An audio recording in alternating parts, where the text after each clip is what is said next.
Kung ganito na rin kadugyot yung mga nail polish nyo, ay girl, sign na 'to na maglinis ka na rin. Hi nail buddies, paano nga ba ako maglinis ng nail polish, bottles, and nail brush? Siyempre, yung pinakamahalaga ay yung alcohol and lint-free na cotton. Nag-start muna akong punasan yung pinakalabas ng nail polish. Tapos ay inikot-ikot ko lang yung lint-free na cotton dito sa bandang taas na 'to.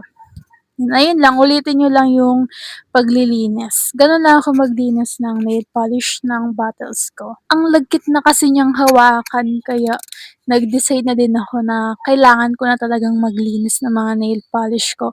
Kasi siyempre mas masarap talagang gamitin yung mga nail polish kapag malinis. Then sa mga nail brushes ko naman ay gumamit lang ako ng peel off base coat and yung lint free ulit na may alcohol para dito sa may bandang hawakan. Ni-wipe ko lang ng ni-wipe hanggang sa hindi na siya ganong sticky.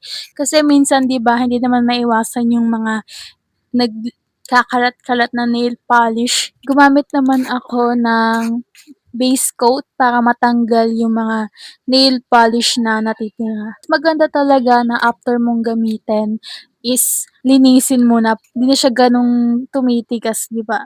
Mabilis lang naman din siyang matanggal. Ito lang yung mga steps na ginagawa ko para malinis ko yung mga nail bottles and mga nail brushes ko.